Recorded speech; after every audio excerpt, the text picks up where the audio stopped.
les vraies voix Sud Radio, 17h-20h, Jean-Marie Bordry, Cécile de Ménibus. Et on est ensemble jusqu'à 19h avec Cécile. C'est dans les vraies voix, sur Sud Radio. On est ravis de vous retrouver. Avec Françoise Degois, avec Jean Dorido. Absolument, vous avez raison, les trois. Et on ne chôme pas aujourd'hui, malgré le jour férié justement. On en parle tout de suite. On en parle tout de suite avec la laïcité comme étendard dans notre République, mais la loi de 1905 n'est pas appliquée dans notre calendrier. On s'est rendu compte de ça ce matin avec mon ami Jean-Marie. De nombreux jours fériés sont encore des célébrations exclusivement religieuses, comme la Toussaint aujourd'hui. La fête religieuse est-elle une entorse justement à cette neutralité dans le domaine public? Et le pays laïque, estimez-vous qu'il est normal que les fêtes catholiques soient fériées pour l'instant? Qu'est-ce que vous nous dites? Vous nous dites oui à 93%, avec pas mal d'entre vous qui nous disent la République laïque, oui, pas le pays. La République est laïque, mais le pays ne l'est pas. En tout cas, dans un instant, on va accueillir notre invité Patrick Cousseau, qui est président départemental pour les Landes de la Fédération de la Libre Pensée. Il a un avis assez tranché sur la question. La parole peut-être auparavant à Philippe Bilger. Est-ce normal d'avoir des fêtes religieuses fériées dans un pays laïque, Philippe ?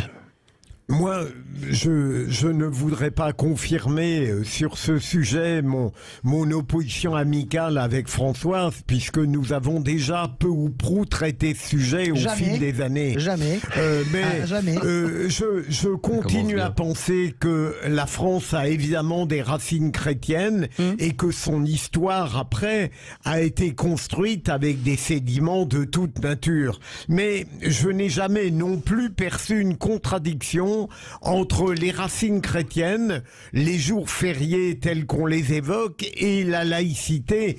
Pardon d'énoncer poncif, c'est la laïcité, c'est le droit. Ça a été beaucoup dit de croire ou ne pas croire. Je ne l'oppose pas à la religion. Je considère qu'au contraire, c'est l'expression la plus belle possible d'une démocratie qui sait ce qu'elle doit à la religion et qui sait parfois ce qu'elle ne lui doit pas. Par conséquent, je répondrai à votre question, mes amis, dans le sens que mon propos laisse entendre.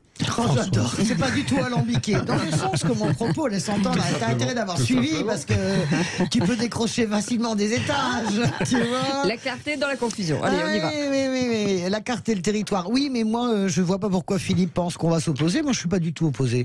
Parce que je pense que derrière ces fêtes religieuses, je pense à Pâques, je pense à Noël, il y a d'abord avant des fêtes païennes. À l'origine de ces fêtes religieuses, c'est d'abord des fêtes païennes. C'est vraiment, on sort, c'est le solstice d'hiver pour Noël, la Pâques, bien sûr, on sort complètement de l'hiver, on va vers les moissons, etc.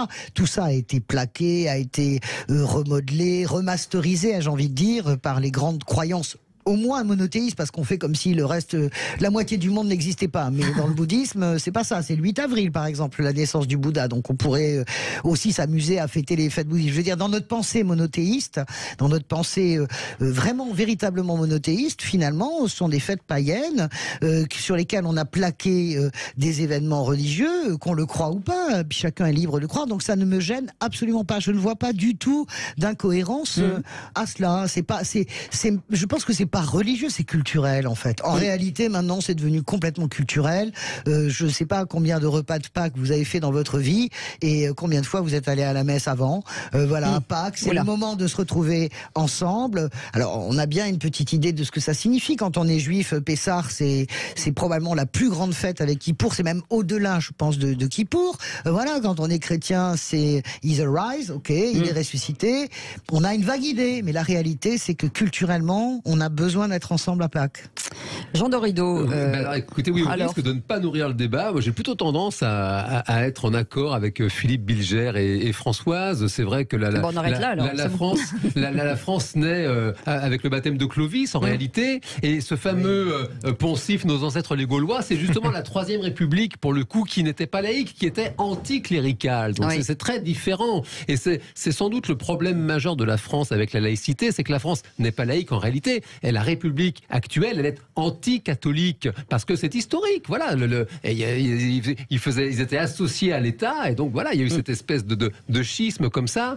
Et donc on voit bien que c'est compliqué pour la France de trouver une posture satisfaisante. Regardez, on a fait tout un pataquès, je le dis avec respect, pour le décès de la reine d'Angleterre. Bon, l'Angleterre, c'est une grande démocratie et puis ils ont un monarque. Bon, ça ne les empêche pas de dormir, manifestement. Et nous, on a un invité. On se fait des nœuds au cerveau avec la race qu'il faut faire que tout ça soit férié. La parole à notre invité qui nous a rejoint, Patrick Cousseau. Bonsoir à vous. Bonsoir. Oui, bonsoir. Président départemental de la Fédération de la Libre Pensée. Vous êtes dans les Landes. Est-ce normal que dans une république laïque, un jour comme la Toussaint, fête catholique, soit un jour férié?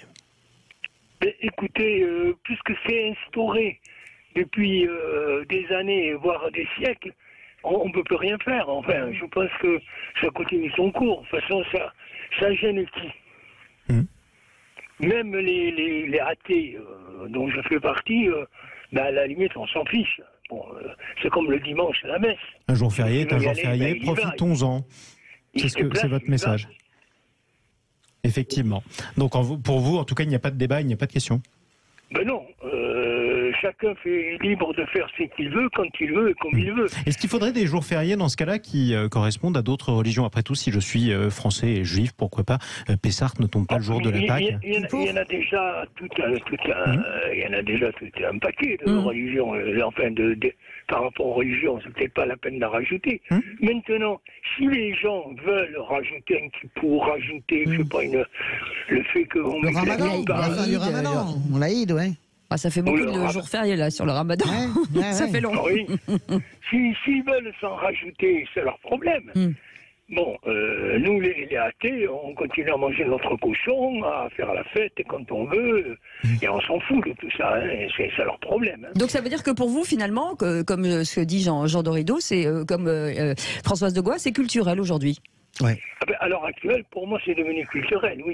Parce que avec le fil des années, le fait que ce soit toujours là, alors qu'on est en pleine rationalité, on est en l'an 2000 quand même, et ça continue à subsister, je pense que ça sera très difficile. Non, le problème, c'est les gens.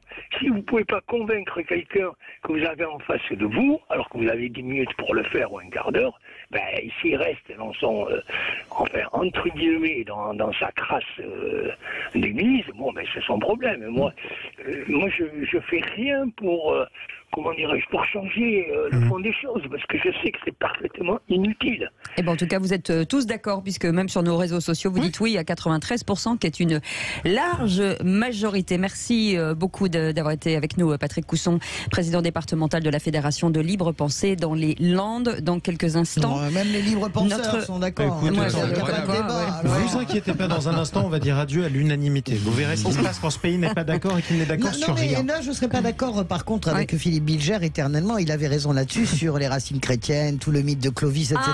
Voilà. Ça, c'est évident qu'on va mais on n'a pas le temps d'en parler. Mais c'est un autre débat. Mais bon, voilà, je rappelle que la Mishnah a été terminée à 3. Oui, bien sûr, par Rashi, un des plus grands talmudistes de l'histoire du judaïsme. Donc, racines chrétiennes, je veux bien, mais bon. Un petit peu quand même. On en parlera à Pâques ou à la Trinité, si vous le voulez bien. Racines musulmanes. Oui, restez avec nous. Dans un instant, la société devient-elle de plus en plus violente entre les débats politiques, parfois qui virent à l'insulte, ou alors les manifestations qui dégénèrent en bataille rangée? On en parle avec notre invité et avec vous au 0826 300 300. Bienvenue dans Les Vraies Voix.